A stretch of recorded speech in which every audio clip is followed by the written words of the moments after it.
జై తెలంగాణ, జై తెలంగాణ అంటే అన్ని పిడికిలు లేవాలా. జై తెలంగాణ, జై తెలంగాణ, జై తెలంగాణ, జై కేసీఆర్ గారి నాయకత్వం, కేసీఆర్ గారి నాయకత్వం. కారు గుర్తుకే. గౌరవనీయులు సీఎం ఇక్కడ లేరు, ఇంట్లో ఉన్నాడు. గౌరవనీయులు పెద్దలు, మీ అందరి జర్ర మీరు ఎన్నుకున్న వాళ్ళు లొల్లి పెట్టుకురు ప్లీజ్. మీరు చెవులు లొల్లి పెడతట్లా మదన్ నాకు జర్ర ఎన్నుకున్న వాళ్ళు జర లొల్లి పెట్టుకురి.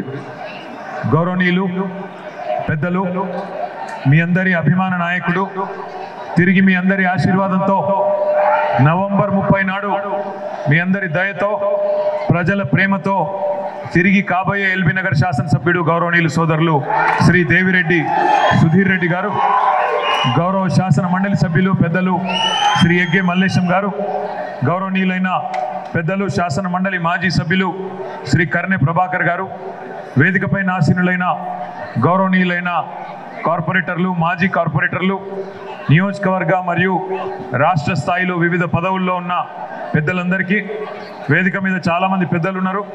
ఎవరెవరి పేర్లు అయితే నేను చెప్పలేదో వాళ్ళందరూ మనసులోనే తిట్టుకొని బయటికి తిట్టుకోవద్దని కోరుతూ, వేదిక ముందున్న మా గులాబీ సైనికులందరికీ, మా ఆడబిడ్డలకు, అన్నదమ్ములందరికీ పేరు పేరున హృదయపూర్వకంగా నమస్కారం. ముందుగా నేను చాలా మీటింగ్లు అటెండ్ అవుతుంటా కానీ ఎక్కడ ఇంతమంది ఆడబిడ్డలు కనబడలేదు. కాబట్టి ఆ క్రెడిట్ మొత్తం ఎల్బీ నగర్ ఎమ్మెల్యే గారు సుధీర్ రెడ్డి గారికే దక్కుతుంది. ఎక్కడ కూడా ఇంతమందిని సుశిక్షితులైన ఆడబిడ్డలు, రాణి రుద్రమకు వారసులైన మా ఆడబిడ్డలను ఇంతమందిని ఎక్కడ చూడలేదు. మీ అందరికీ కూడా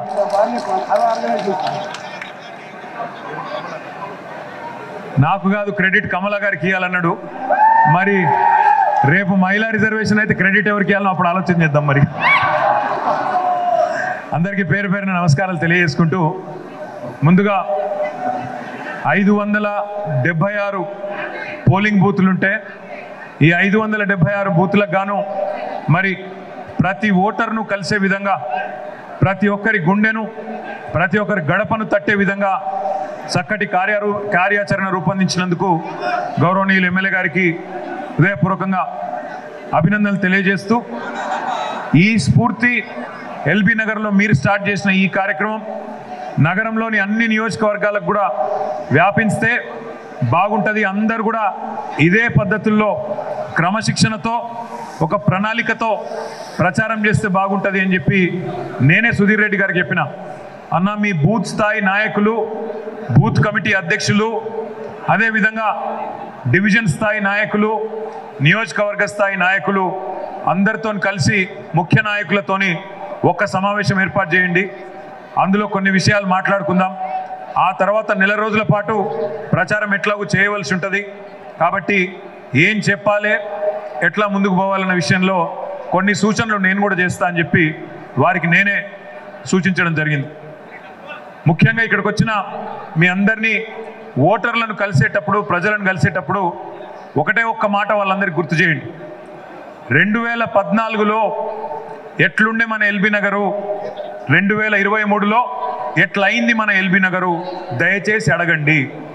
ఎట్లా ఉండే ఆనాడు, ఎట్లా అయ్యింది ఈనాడు, ఇది ఎక్కడి వాళ్ళు అక్కడ గుండె మీద చేసుకొని ఆలోచిస్తే వాళ్ళది వాళ్ళకే మనకెందుకు ఓటేయాలనే దానికి సమాధానం దొరుకుతుంది. ఎల్బీ నగర్ చౌరస్తా ఎట్లుండే ఆనాడు 2014లో, ఇవాళ ఎట్లయింది. నాగోల్ చౌరస్తా ఎట్లుండే 2014లో, ఇవాళ ఎట్లయింది. బైరామల్ కూడా చౌరస్తా ఎట్లుండే, ఇవాళ ఎట్లయింది. అదేవిధంగా ఆనాడు కరెంట్ ఎట్లా ఉండే, ఇవాళ ఎట్లయింది. ఎట్లున్న తెలంగాణ ఎట్లయింది, ఎట్లున్న ఎల్బీ నగర్ ఇప్పుడు ఎట్లయింది. ఇది ఒకటే చాలు మీరు ఎందుకు కేసీఆర్ కోటేయాలి, ఎందుకు బీఆర్ఎస్ కోటేయాలంటే ఇది ఒక్క కారణం చాలు అని చెప్పే విధంగా మన కార్యాచరణ ఉండాలి. సహజంగా ఎప్పుడు ఏ పార్టీ అయినా సరే ప్రజలు దయదలిస్తే, ప్రజలు అవకాశం ఇస్తే అధికారం వస్తుంది. అధికారం వచ్చినప్పుడు ఏం చేసినాము ప్రజలకు అన్నది ముఖ్యం. ఇవాళ రొమ్ము విరుచుకొని చెప్పొచ్చు, ఛాతీ విరుచుకొని చెప్పొచ్చు. మేము ఈ 9.5 ఏళ్లలో హైదరాబాద్ మహానగరాన్ని గౌరవ ముఖ్యమంత్రి కేసీఆర్ గారి ఆలోచనకు అనుగుణంగా ప్రపంచ నగరాలతో పోటీ పడే విధంగా ఒక విశ్వ నగరంగా మార్చే క్రమంలో ఒక్కొక్క అడుగు ప్రణాళికబద్ధంగా వడివడిగా వేసుకుంటూ ముందుకు పోతున్నామనే మాట ధైర్యంగా ఇవాళ బీఆర్ఎస్ కార్యకర్తలు మాత్రమే చెప్పే పరిస్థితి ఉన్నది. ఇది ఒకటి మీరు గుర్తుపెట్టుకోండి అని చెప్పి నేను కోరుతా ఉన్నా. చెప్పాలి, మనం అందరికీ గుర్తు చేయాలి. ఇదే ఎల్బీ నగర్లో 2014కు ముందు మంచినీళ్ళకి ఎంత అవస్థ ఉంటుండే, ఎంత ఇబ్బంది ఉంటుండే గుర్తు చేయాలి. 2014కు ముందు ఆనాడు కరెంటుకి ఎంత గోస ఉంటుండే, ఎంత ఇబ్బంది ఉంటుండే, ప్రతి అపార్ట్మెంట్లో డీజిల్ గబ్బు ఎట్లా కొడుతుండే ఒక్కసారి యాద్ చేయాలి. ఏమవుతుందంటే సహజంగానే 9.5-10 ఏళ్ళు అలవాటు పడ్డ తర్వాత, అలవాటు పడ్డాక ప్రజలు కానీ అందరం మనం కూడా మనుషులమే కాబట్టి మానవ నైజం ఏంటంటే మర్చిపోతాం. అనుభవపూర్వకంగా ఒకసారి కొన్ని అనుభవంలోకి వస్తే మర్చిపోతాం, గతాన్ని మర్చిపోయి మనం గందరగోళ పడతాం. ఎట్లా ఉంటుందంటే ఉదాహరణకు చెప్తాను నేను మీకు.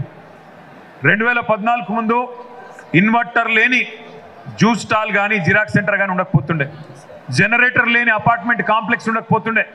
కానీ ఇవాళ ఇన్వర్టర్లు జనరేటర్ల కంపెనీలే తెలంగాణలో మూతపడే పరిస్థితి వచ్చింది. ఆనాడు కాంగ్రెస్ ప్రభుత్వంలో కరెంటు ఉంటే వార్త, ఈరోజు కరెంటు పోతే వార్త. కానీ ఎట్లుంటుందంటే ఒకసారి అలవాటు పడితే ప్రాణానికి ప్రజలు కూడా మర్చిపోతారు ఆ విషయం. నాకు అప్పుడప్పుడు ఈ సోషల్ మీడియా చూస్తుంటే అప్పుడప్పుడు ఆశ్చర్యం అనిపిస్తుంది.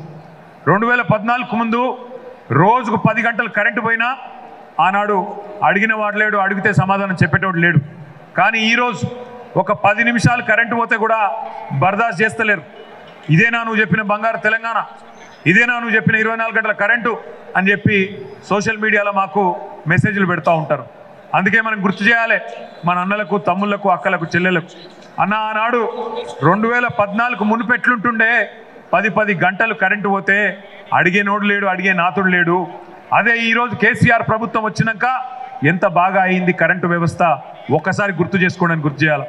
నిన్న మీరు చూసే ఉంటారు, మన ఊకే కర్ణాటక రైతులు వచ్చి పక్కనే మన తెలంగాణ బార్డర్లో ఉన్న కాన్స్టిట్యున్సీల్లో కొడంగల్ కావచ్చు, గద్వాల్ కావచ్చు, నారాయణపేట కావచ్చు, అదేవిధంగా నారాయణ ఖేడ్ కావచ్చు, ఇక్కడ కొంత ఆందోళన చేయడం మొదలుపెట్టింది. గత వారం 10 రోజులుగా మేమే తప్పు చేసినాం, కాంగ్రెస్కు ఓటేసి మేమే బుద్ధి తక్కువ పనిచేసినాం, అందుకే ఇవాళ కర్ణాటకలో కరెంటు కష్టాలు చాలైనాయి. బళ్ళారికి వచ్చి రాహుల్ గాంధీ గారు దీన్ని జీన్స్ క్యాపిటల్ చేస్తా అన్నాడు. జీన్స్ పరిశ్రమకు ఇలా జీన్స్ పరిశ్రమలు మూతపడిపోయే పరిస్థితి ఉన్నది. మొత్తం పారిశ్రామికవేత్తలు రోడ్డెక్కుతా ఉన్నారు, ధర్నాలు చేస్తూ ఉన్నారు. రైతులు 5 గంటల కరెంట్ అన్నారు, అది కూడా చక్కగిస్తలేరు, మా పంటలు ఎండిపోతున్నాయని చెప్పి రైతులు గోలగోల పెడుతున్నారు. గోల పెడుతున్నారంటే ఎంత గోల చేస్తున్నారు కర్ణాటకలో రైతులంటే, కొన్ని దగ్గరలో కరెంటు లేక చెర్లకెళ్ళి నీళ్లు మొత్తం తోడేస్తే ఆ చెరువులలో ఉన్న మొసళ్ళు ఊర్ల మీద పడతా ఉన్నాయి. అందుకే మొన్న ఒళ్ళు మండిన కర్ణాటక రైతులు, కన్నడ రైతులు మొసలిని పట్టుకొని దాన్ని బంధించి ఓ ట్రాక్టర్లు వేసుకొని ఆ ట్రాక్టర్ తీసుకొచ్చి సబ్స్టేషన్ తీసుకొచ్చి కరెంటు వాళ్ళ మీదకి మొసలిని ఇడిచిపెట్టిరు కోపంలో. గా పరిస్థితున్నది కర్ణాటకలో. అదే మాట కన్నడ రైతులందరూ వచ్చి వీళ్ళకు ఓటేసి బుద్ధి తక్కువ పనిచేసినాం, వీళ్ళకు ఓటేసిన పాపానికి ఉన్న కరెంటు పోయింది, అన్యాయం అయిపోయే పరిస్థితి వచ్చింది కర్ణాటక అని చెప్పి వాళ్ళు లొల్లి పెడుతుంటే రేవంత్ రెడ్డి గారు కాంగ్రెస్ పార్టీ వాళ్ళు ఒక ఆలోచన చేసిండ్రు. ఇక లాభం లేదని చెప్పి నిన్న కర్ణాటక ఉప ముఖ్యమంత్రి గారినే ఇక్కడికి తీసుకొచ్చిండ్రు మన తాండూరుకు. పాపం ఆయనకేం తెలుసు, ఆయనకి వీళ్ళు చక్కగా బ్రీఫింగ్ ఇవ్వలే, చెప్పక ఆయన పాపం ఏం చేసిండంటే వచ్చి సీదా కర్ణాటక ఉప ముఖ్యమంత్రి గారు పత్రికల సమక్షంలో, ప్రజల సమక్షంలో తాండూరులో కుండబద్దలు కొట్టినట్టు ఉన్న ముచ్చట చెప్పిపోయిండు. ఏం చెప్పిపోయిండు? కర్ణాటకలో మేము కష్టపడి 5 గంటల కరెంట్ ఇస్తున్నాం వ్యవసాయానికి అని చెప్పిండు. కింద ఉన్న రైతులు, తాండూరు రైతులు, కింద ఉన్న వికారాబాద్ రైతులు, వికారాబాద్ జిల్లా రైతులు వాళ్ళు ముక్కును వేలేసుకున్నారు. 24 గంటల కరెంట్ ఇస్తున్న రాష్ట్రంలో, 24 గంటల కరెంటు ఉచితంగా వస్తున్న రాష్ట్రంలో రైతులకు ఇవాళ పక్క రాష్ట్ర పైన వచ్చి మేము 5 గంటలు ఇస్తున్నామంటే ఆయనకు పొరపాటున ఓటేస్తారా? దయచేసి మీరు ఆలోచన చేయండి. ఇదే మాట ఎల్బీ నగర్లోని ప్రతి గడపకు, ఇదే మాట ఎల్బీ నగర్లోని ప్రతి మనిషికి చేరాలి. కాంగ్రెస్ అంటే కష్టాలు, కాంగ్రెస్ అంటే అంధకారం, కాంగ్రెస్ అంటే కరెంటు కోతలు, కాంగ్రెస్ అంటే మతకల్లోలాలు, కాంగ్రెస్ అంటే కన్నీళ్లు. ఈ మాట గుర్తు చేయాలి.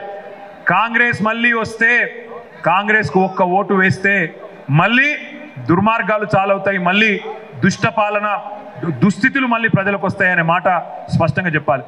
దాంతోపాటు మీ ఎమ్మెల్యే గారు ఒక మంచి పని చేసినారు. 9.5 ఏళ్లలో ఎల్బీ నగర్ నియోజకవర్గంలో మనం ఏమేం పనులు చేసినామో డిపార్ట్మెంట్ల వారీగా ఎమ్మెల్యే గారు ఒక పాంప్లెట్ తయారు చేసినారు, నాకు కూడా చూపెట్టినారు.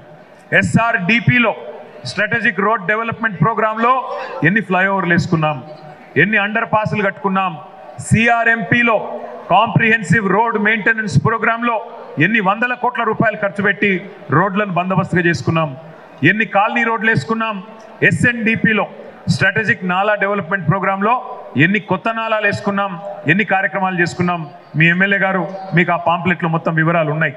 దాంతోపాటు రాష్ట్రంలో నగరంలో దాదాపుగా ఎక్కడా లేదు, ఒకటే ఒక్క చోట మీ ఫతుల్గూడలో మీ ఎమ్మెల్యే గారి చొరవతో ఒక్కటే చోట 3 మతాలకు సంబంధించిన వైకుంఠ ధామాన్ని, ఖబరస్థాన్ను, క్రిస్టియన్లకు సంబంధించిన సిమెట్రీని కూడా ఒకటే ఒక్క దగ్గర ఏర్పాటు చేసింది మీ నాయకుడు సుధీర్ రెడ్డి గారు. నేను కొంతమంది ఆ ప్రారంభోత్సవానికి వచ్చినప్పుడు అక్కడ ఉన్న కొంతమంది ముస్లిం సోదరులను, హిందూ సోదరులను, క్రిస్టియన్ సోదరులు అందరూ ఒకటే దగ్గర ఉంటే అడిగిన, ఎట్లొచ్చిందన్న ఈ ఆలోచన అందరినీ ఒకటే దగ్గర, ఎందుకంటే ఇవాళ సమాజం ఎట్లుందో మీకు ఎరికే, మరి అందరికీ ఒకటే దగ్గర 6 ఎకరాల్లో ఈ ఆలోచన ఎందుకు వచ్చింది? 6 ఎకరాల్లో ఒకటే చోట చనిపోయిన తర్వాత అంత్యక్రియలు చేసి వారందరినీ సాగనంపే ప్లేసు ఒకటే దగ్గర కట్టాలని ఎట్లా ఆలోచన వచ్చిందంటే వాళ్ళందరూ ఒకటే చెప్పిండ్రు, అన్న బతికిన్న రోజులు కులం పేరు మీద, మతం పేరు మీద తన్నుకుంటున్నాం, చచ్చిపోయినాకనైనా ఒక దగ్గర కలిసి ఉందామని ఆలోచన చేసినాం అని చెప్పి వాళ్ళు చెప్పడం జరిగింది. అంటే ఇవాళ దేశం మొత్తంలో ఏ పరిస్థితి ఉందో మనమే చూస్తూ ఉన్నాం. మతాల పేరు మీద తన్నుకునుడు, గుద్దుకునుడు, మతం పేరు మీద లేని పంచాయతీలు పెట్టుకోవడం, అక్కరలేని యుద్ధాలు చేయడం చేసి అందరం కూడా నష్టపోతూ ఉన్నాం. అందుకే హిందూ అయినా, ముస్లిం అయినా, క్రిస్టియన్ అయినా, సిక్ అయినా, కులం ఏదైనా, మతం ఏదైనా, ప్రాంతం ఏదైనా అందరం కలిసికట్టుగా హైదరాబాద్ని అభివృద్ధి బాటలో, అభ్యుదయ పందాలో ముందుకు తీసుకొని పోతున్న విషయాన్ని గుర్తు చేయడానికే ఎమ్మెల్యే గారు ఆ లింక్ రోడ్ ఏదైతే కట్టుకున్నామో ఫతులగూడలో మూసీ మీద బ్రిడ్జ్ కూడా కట్టబోతా ఉన్నాం. అదే ప్రాంతంలో చాలా చక్కగా ఈ కార్యక్రమం కూడా ఏర్పాటు చేసినారు. ఇది మాత్రమే కాదు, మొత్తం 100 కోట్ల రూపాయలతో మంచినీటి వ్యవస్థ కానీ, కరెంటు సరఫరా కానీ, రోడ్లు కానీ, డ్రైనేజీలు కానీ, పార్కులు కానీ, చెరువులు కానీ వాటిని ఎట్లా సుందరీకరించుకున్నామో మీకు ఎమ్మెల్యే గారు గతంలో 9.5 ఏళ్ళు ఏం చేసినామో అది మీ కళ్ళ ముందు ఆల్రెడీ పెట్టినారు. ఆ సమాచారం మళ్ళీ ఇంటింటికి చేర్చవలసిన బాధ్యత మనది. ఏం చేసినామో చెప్పాలి, ఏం చేస్తామో కూడా చెప్పాల్సిన అవసరం మన మీదే ఉంది. ముఖ్యమంత్రి గారు స్పష్టంగా ప్రకటించినారు. ఎమ్మెల్యే గారు అదేవిధంగా మన ఎల్బీ నగర్ నాయకులు డిమాండ్ చేసిండ్రు, అన్న నాగోలు దాకా మెట్రో వచ్చింది, ఎల్బీ నగర్ దాకా వచ్చింది, ఈ రెండింటిని కలపాలే, 5 కిలోమీటర్లు మధ్యలో ఉన్నది, నాగోలు నుంచి ఎల్బీ నగర్ కలపాలన్నారు. ముఖ్యమంత్రి గారు ఇంకేం చేయాలని అడిగిండ్రు. వాళ్ళు ఏమన్నారంటే హయాత్ నగర్ దాకా తీసుకుపోవాలి, ఎల్బీ నగర్ దాకా ఆపొద్దని చెప్పింది. ముఖ్యమంత్రి గారు అక్కడ కాగలే, ఎల్బీ నగర్ నాగోల్ను కలపడమే కాకుండా హయాత్ నగర్ దాకా కాదు, పెద్దంబర్పేట దాకా, ORR దాకా తీసుకొని పోదామనే మాట ముఖ్యమంత్రి గారు చెప్పినారు. దాంతోపాటు మీ ఎల్బీ నగర్ నుంచి రేపటి రోజున ఎయిర్పోర్ట్కి పోవాలంటే కూడా, ఇక్కడ నుంచి శంషాబాద్ విమానాశ్రయానికి పోవాలంటే కూడా మీకు బ్రహ్మాండంగా మెట్రో ద్వారానే పోయే విధంగా ఆ కార్యక్రమాన్ని కూడా ఏర్పాటు చేస్తామని చెప్పి కూడా నేను మీ అందరికీ విజ్ఞప్తి చేస్తా ఉన్నా.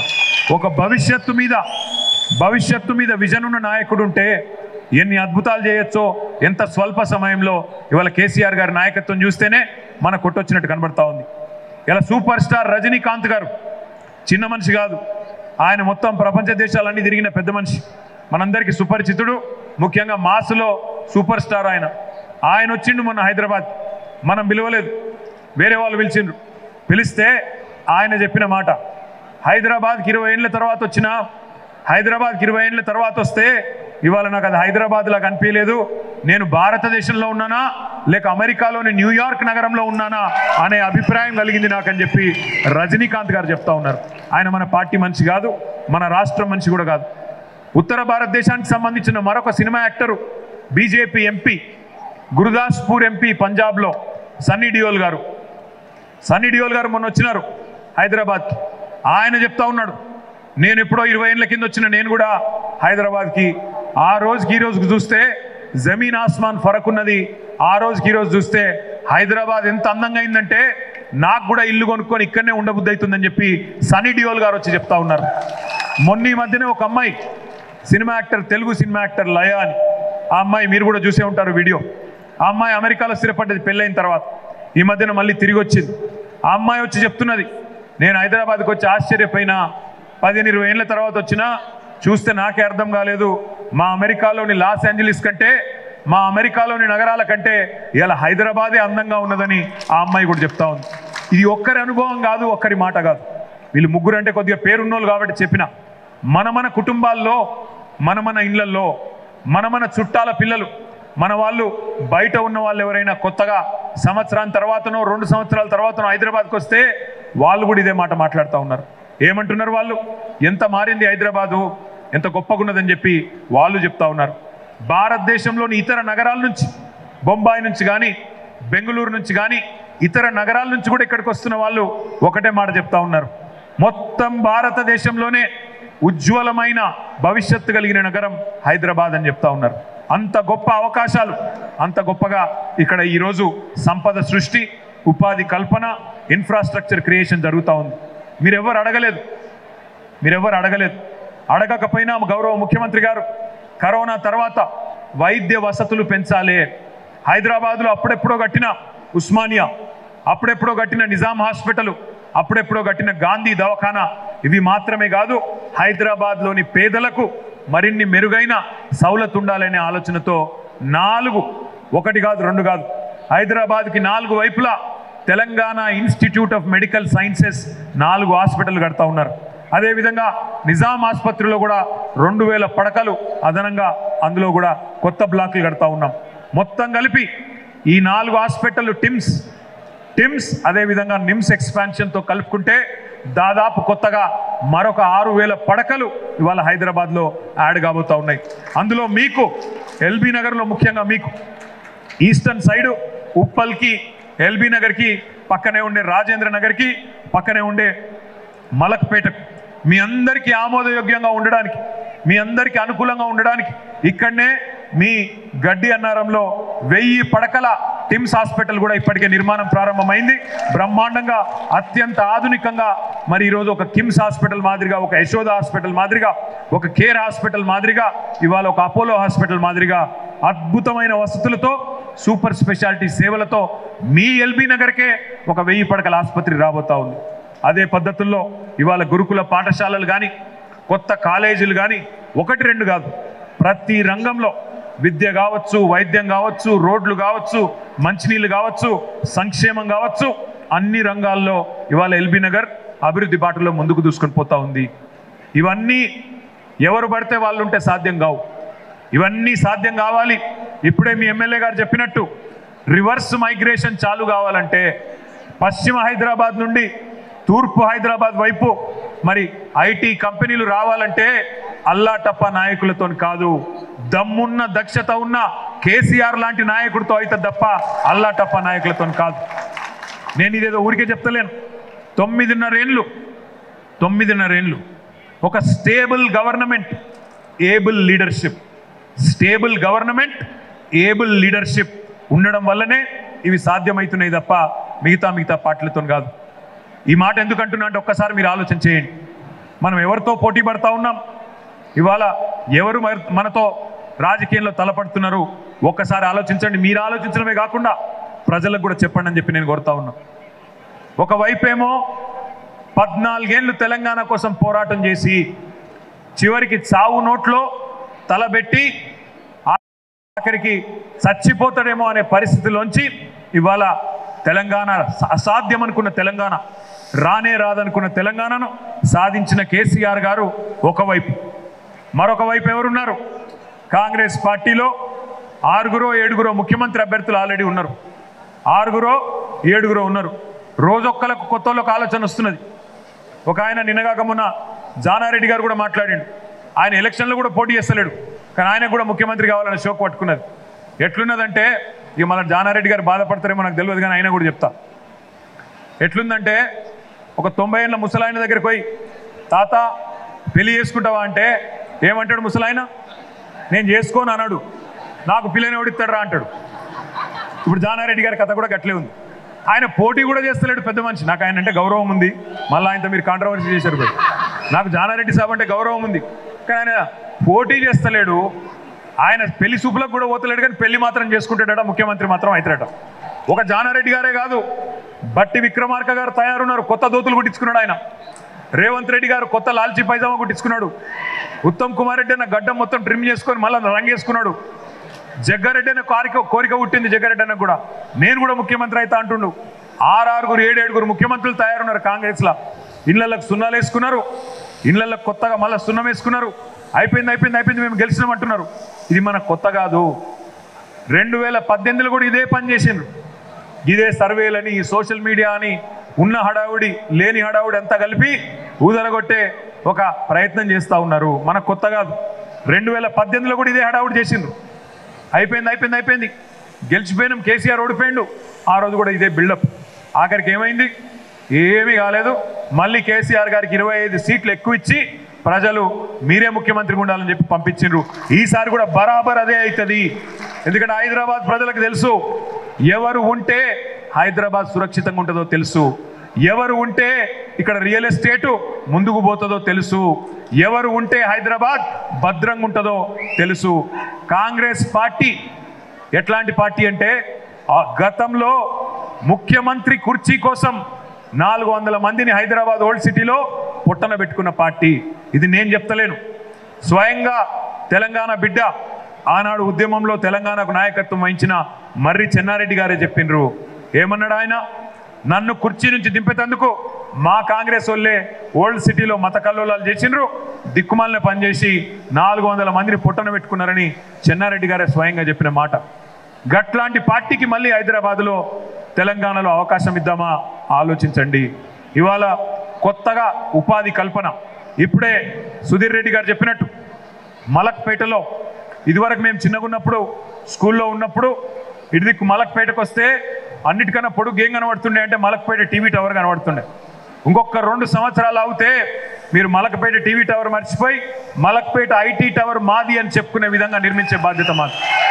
అక్కడ ఒక 20 నుంచి 25 వేల మంది పిల్లలకి 20 నుంచి 25 వేల మంది పిల్లలకి ఇక్కడే ఐటీ రంగంలో కొలువులు కల్పించే బాధ్యత మాది.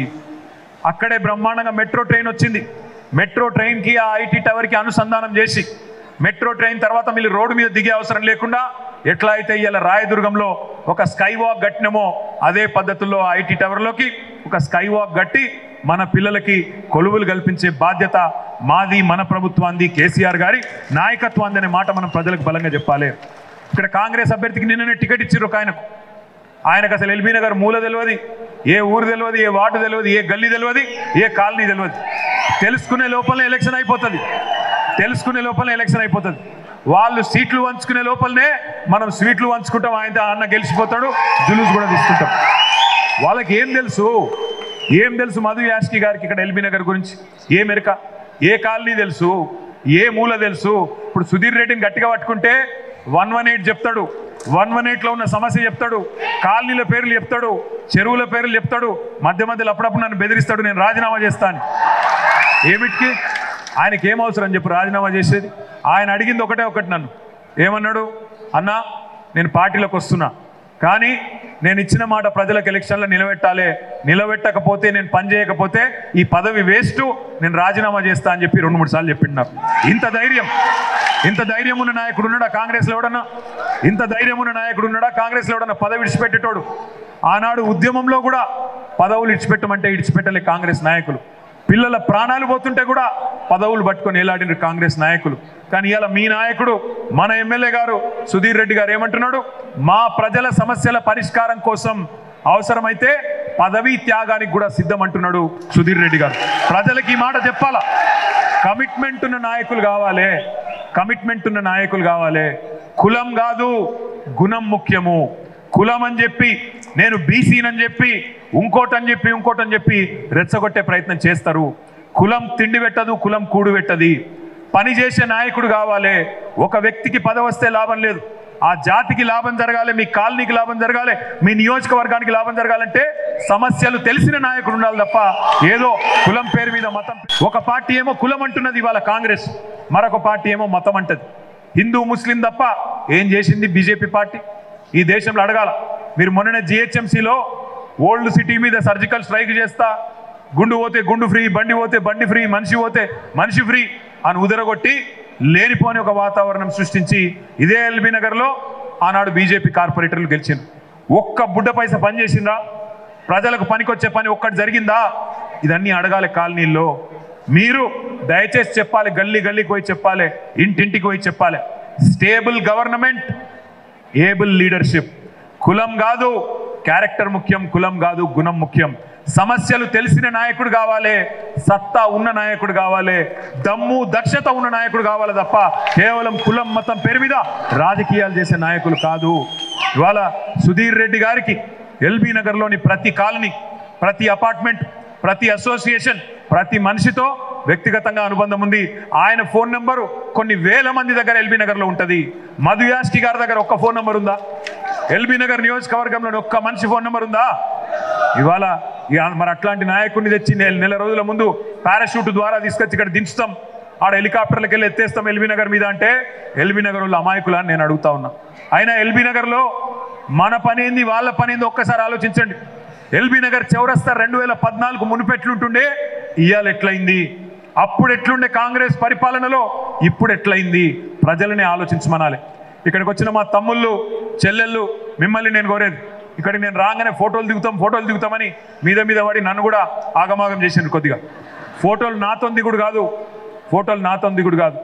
ఈ 30 రోజులు సోషల్ మీడియాలో దుమ్ము లేపాలే, దమ్ము చూపాలే. ఏం చేయాలి సోషల్ మీడియాలో? ఏం చేయాలంటే ఎల్బీ నగర్ చౌరస్తా బొమ్మ, పాత బొమ్మ దొరుకుతుంది మీకు 2014 మునుపు. ఇగో ఇది కాంగ్రెస్, ఇగో ఇది లేటెస్ట్ అని చెప్పి అక్కడ పోయి సెల్ఫీ దిగుండ్రి. ఎల్బీ నగర్ చౌరస్తాల సెల్ఫీ దిగి ఇగో గిది శ్రీకాంతాచారి పేరు మీద పెట్టుకున్న చౌరస్తా, ఇగో ఈ చౌరస్తాలో పరిస్థితి ఇవాళ ఇట్లుంది, కాంగ్రెస్ ఉన్నప్పుడు అట్లుంది చూపెట్టాలి. బైరామల్ కూడా ఇవాళ ఎట్లుంది, ఆనాడు ఎట్లుండే పాత ఫోటో పట్టుర్రి. సుధీరన్న దగ్గర ఉంటాయి పాత ఫోటోలు కూడా 2014 ముందుటి తీసుకొని అది కూడా చూపెట్టుండ్రి. ఒక్కొక్క కాలనీలో మనం కొత్త మంచినీళ్ళ ట్యాంకులు కట్టినాం పెద్దవి, అక్కడ పోయి సెల్ఫీ దిగుండ్రి, పెట్టుండ్రి.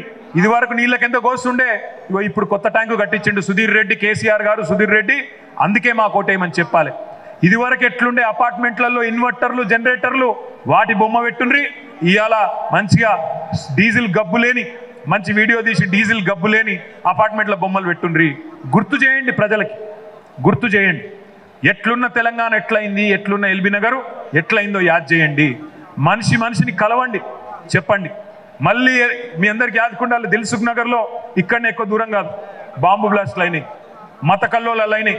ఇలా కేసీఆర్ వచ్చినాక కర్ఫ్యూ ఉన్నదా? ఒక్కరోజన్నా కరువు లేదు, కర్ఫ్యూ లేదు.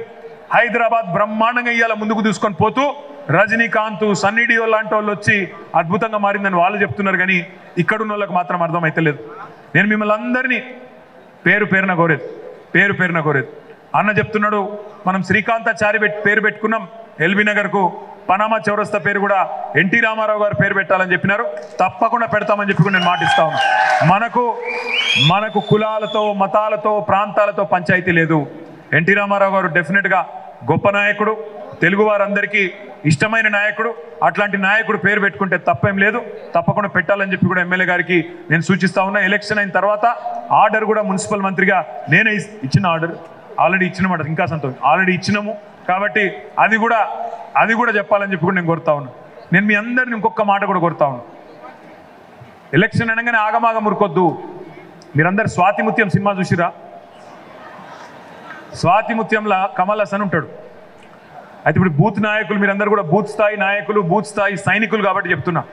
అందులో ఏమవుతుందంటే కమల్ హాసన్ స్వాతిముత్యం సినిమాలో ఆ సోమయాజుల్ గారని పెద్ద మనిషి ఉంటాడు, ఆయన దగ్గరికి పోతాడు. పోయి సార్ నాకు ఉద్యోగం కావాలి అంటాడు. సరే ఇస్తలా బాబు, నో ప్రాబ్లం, నువ్వు రేపు తెల్లారి రాపో అంటాడు. అంటే ఏం చేస్తాడు కమల్ హాసన్? తెల్లారి ఆయన ఇంకా 11 కూడా లేవడు, బిస్తర్ మీదకి వెళ్ళి అక్కడ పక్కకు నిలబడతాడు, ఇట్లా చేయిలు కట్టుకొని నిలబడతాడు, లేపుతాడు, సార్ నా ఉద్యోగం. ఈయన కళ్ళు తెరిచి ఇప్పుడు ఎట్లా వచ్చినవరా బాబు పొద్దున్నే అంటాడు. 5 నిమిషాల తర్వాత బాత్రూమ్ కొంతుంటాడు ఆయన, మళ్ళీ బాత్రూమ్ బయట నిలబడతాడు, సార్ నా ఉద్యోగం. అది అయిపోయింది, మళ్ళీ టిఫిన్ తింటుంటాడు, సార్ నా ఉద్యోగం. తర్వాత ఆయన కొద్దిగా స్కూటర్ ఎక్కి అటు పోతుంటే, సార్ నా ఉద్యోగం. మధ్యాహ్నం భోజనం చేస్తుంటే, సార్ నా ఉద్యోగం. మళ్ళీ సాయంత్రం ఇంటికి రాగానే అక్కడ మళ్ళీ ఎదురుగుంటాడు చేయిలు కట్టుకొని, సార్ నా ఉద్యోగం. మళ్ళీ రాత్రి బువ్వ తింటుంటే, సార్ నా ఉద్యోగం. ఇక ఆయనకి యాస్టకు వచ్చి వామ్మో వీడు వదిలేటట్లేడని చెప్పి సరే తీరబోయి ఇస్తా అని చెప్పి ఆఖరికి ఇస్తాడు. మా బూత్ నాయకులు బూత్ స్థాయి కార్యకర్తలు 100 ఓట్లకు ఒకరు ఇన్ఛార్జ్ ఎవరైతున్నారో మీరు కూడా స్వాతి ముత్యంలో కమల్ హసన్ లెక్క మారాలి, ఇంటింటికి పోవాలి. మీరు చేయవలసింది వేరేం లేదు, మీరు పోయి వాళ్ళ దగ్గర నిలబడాలి. నువ్వు ఎందుకు ఓటేవో మాకు చెప్పు. కరెంటు బాగా కాలేదా, మంచిలు బాగా కాలేదా, మీకు కాలనీ మంచిగా కాలేదా, ఎమ్మెల్యే సాబు మంచిగా చేస్తలేడా, మీకు 118 జీవోతో లాభం కాలేదా, 58 జీవోతో లాభం కాలేదా, 59తో కాలేదా, హైదరాబాద్ మంచిగా కాలేదా, మన చౌరస్తా మంచిగా కాలేదా, మనకు అన్ని సౌలతులు మంచిగా లేవా, లా అండ్ ఆర్డర్ మంచిగా లేదా, హైదరాబాద్కి ఇంత గొప్ప పేరు వస్తుంటే బాగలేదా. ఇవాళ అన్ని రాష్ట్రాలు ఒకటని కాదు, ఆంధ్ర కావచ్చు, కర్ణాటక కావచ్చు, మహారాష్ట్ర కావచ్చు, దేశంలోని అన్ని రాష్ట్రాల నుంచి మన దగ్గరకు వస్తున్నారు ప్రజలు ఉపాధి కోసం, కొలువుల కోసం. వాళ్ళందరిని అడగాలి, అన్న ఇంత భద్రంగా ఉంది హైదరాబాదు, ఇంత సురక్షితంగా ఉంది, మరి ఇట్లాంటి హైదరాబాద్ని ఎవరి చేతుల్లో పెడదాం ఆలోచించండి అనాలి. చెప్పాలి వాళ్ళకి కొన్ని విషయాలు.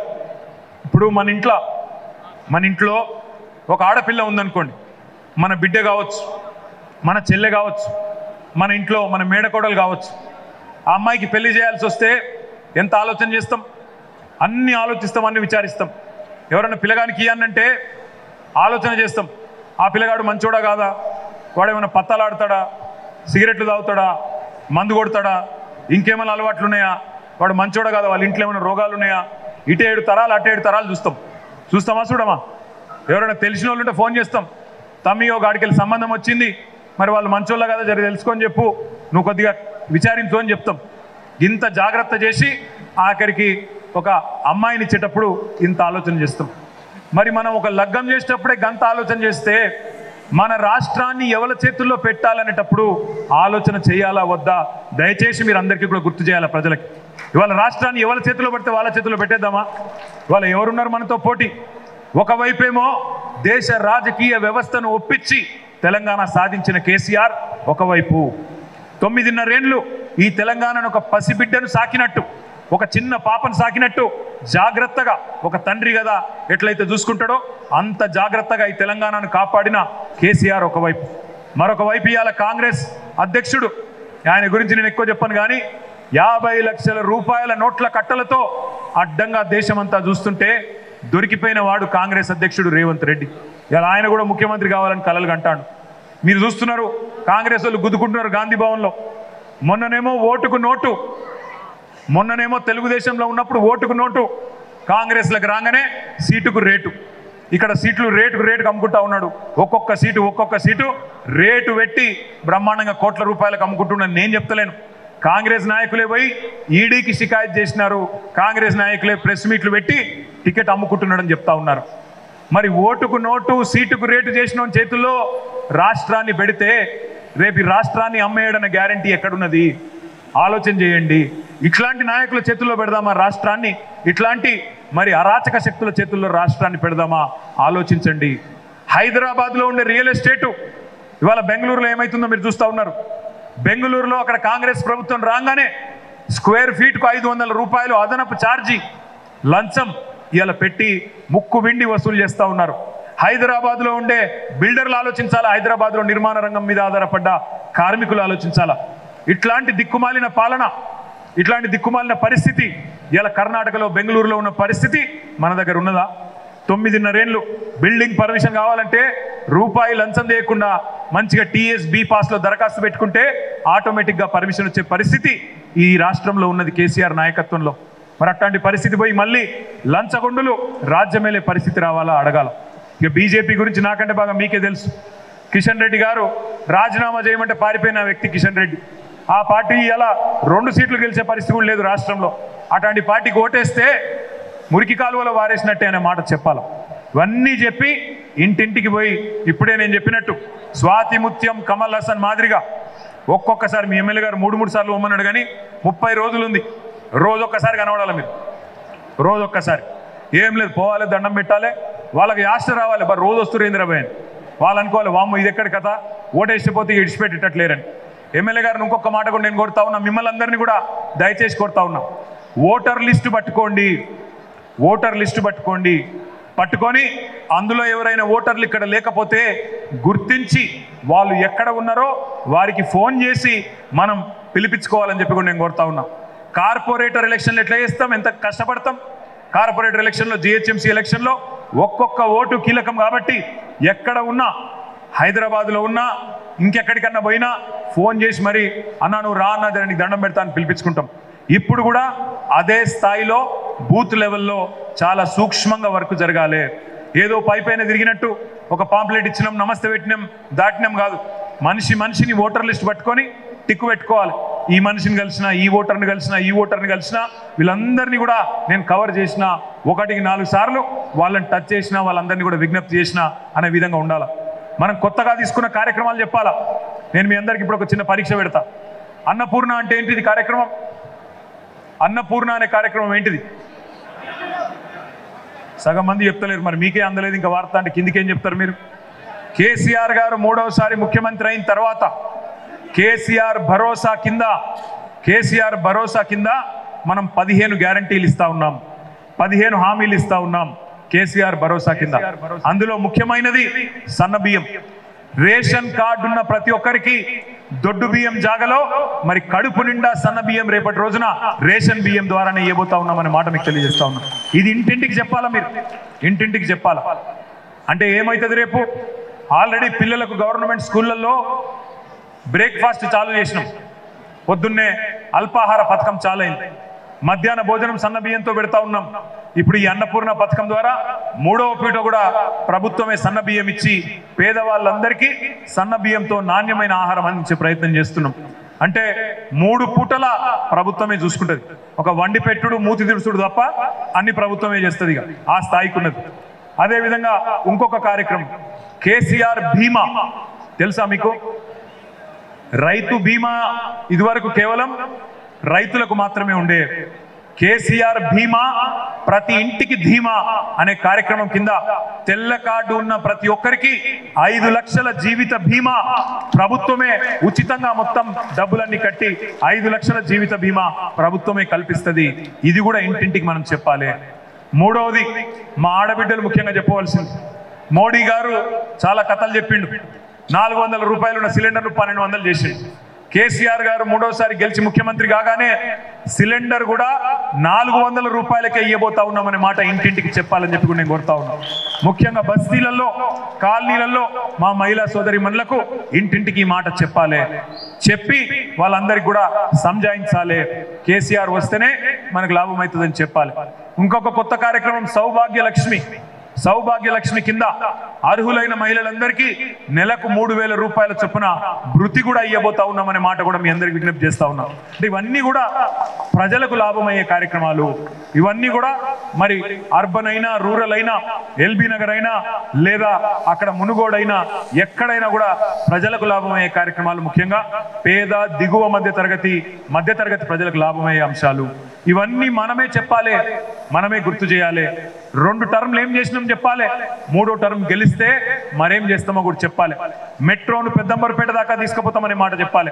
మీ ఎమ్మెల్యే గారు అడిగినారు, 118 జీవోలో చిన్న చిక్కులు ఉన్నాయి, కొన్ని రిజిస్ట్రేషన్ సమస్యలు ఉన్నాయి, ఓపెన్ ప్లాట్ల సమస్యలు ఉన్నాయి అన్నారు. తప్పకుండా డిసెంబర్ 3 తర్వాత వచ్చేది మన ప్రభుత్వమే, దాన్ని పరిష్కరించేది కూడా మన ప్రభుత్వమే అనే మాట గట్టిగా చెప్పాలి. కొన్ని చెరువులకు ఎస్టీపీలు మన ఎమ్మెల్యే గారు కోరినారు. పార్కులు ఉన్నాయి, ఎస్టీపీలు ఇప్పటికే 100% చేస్తా ఉన్నాం.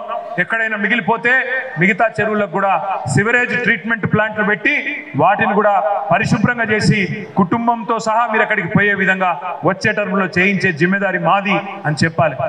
మూసీ రివర్ ఫ్రంట్ డెవలప్మెంట్ కూడా నాగోల్ ప్రాంతంలో ఉండే సోదరులు చెప్పాలి. మూసీ రివర్ ఫ్రంట్ కూడా కరోనా వల్ల చేయలేకపోయినాం, ఈ టర్మ్ లో తప్పకుండా చేస్తాం అనే మాట కూడా స్పష్టంగా చెప్పాలి. ఈ రకంగా మనం చేయబోయే కార్యక్రమాలు చెప్పడం, చేసిన కార్యక్రమాలు చెప్పడం, ప్రతి మనిషిని కలవడం, ఓటర్ లిస్ట్ ముందు పెట్టుకొని సుశిక్షితులైన సైనికుల్లాగా ఒక్కొక్క ఓటర్ను నవంబర్ 30 తారీఖు వరకు ఒక్కొక్క ఓటర్ను కలిసి మనం కేవలం విజ్ఞప్తి చేసి దండం పెట్టి stable government, able leadership, stable government, able leadership ఈ మాట చెప్పాలి. కాంగ్రెస్ కు ఓటేస్తే 6 నెలలకో ముఖ్యమంత్రి ఖాయం, కాంగ్రెస్ ఓటేస్తే స్టేబుల్ గవర్నమెంట్ ఉండదు. ఏబుల్ లీడర్షిప్ అంటే అక్కడ ఏబుల్ లీడర్షిప్ కూడా లేదు, తెలిసిన లీడర్షిప్ లేదు, కేవలం వ్యక్తిగత స్వార్థం తప్ప వేరేది లేదు.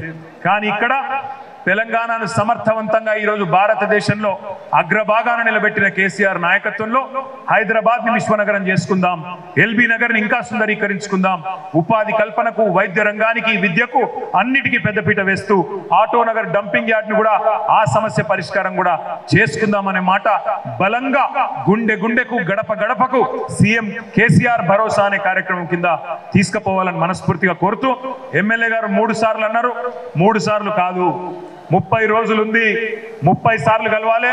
మీరు ఒక్కొక్కరు స్వాతి ముత్యం కమల్ హసన్ కావాలి, మా ఆడబిడ్డలు కూడా కావాలి. ఇడిచిపెట్టని నేను కూడా రెగ్యులర్గా ఎమ్మెల్యే గారితో పాటు నేను కూడా కాన్ఫరెన్స్ కాల్ మాట్లాడుతూ ఉంటాం. మీతో ఏమైతుంది, ఏం జరుగుతున్నది, ప్రజలు ఏం కోరుకుంటున్నారు, ఏం చెప్తున్నారు, మీకు మీ వైపు నుంచి కూడా నేను ఫీడ్బ్యాక్ తీసుకుంటాను.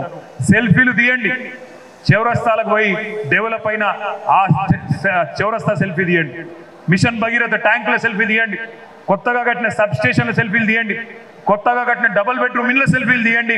70,000 డబుల్ బెడ్రూమ్లు ఇలా హైదరాబాద్లో ఇచ్చినాం, వాటి సెల్ఫీలు తీయండి, పెట్టండి, ప్రజలకు పంపండి. 118 జీవో కింద సమస్య పరిష్కారం అయిందని చెప్పి ఆ కాలనీ యొక్క అధ్యక్షుల వీడియో సెల్ఫీ తీయండి, అది పంపండి. ఇవి చేసినట్టయితే విస్తృతంగా మనకి గుడ్ విల్ ఉంటుంది. నేను అందుకే చెప్తున్నా, చివరగా వాళ్ళు సీట్లు పంచుకునే లోపల సుధీర్ రెడ్డి గారు మీరు స్వీట్లు పంచుకునే దిశగా మీ కార్యాచరణ ఉండాలని మనస్ఫూర్తిగా కోరుకుంటూ, మీరందరూ రాబోయే 30 రోజులు అంకిత భావంతో పార్టీ గెలుపు కోసం పనిచేయండి. రాబోయే 5 ఏళ్ళు మీకోసం మేము పనిచేస్తామని చెప్పి తెలియజేస్తూ, జై తెలంగాణ. మా ఆడబిడ్డలందరికీ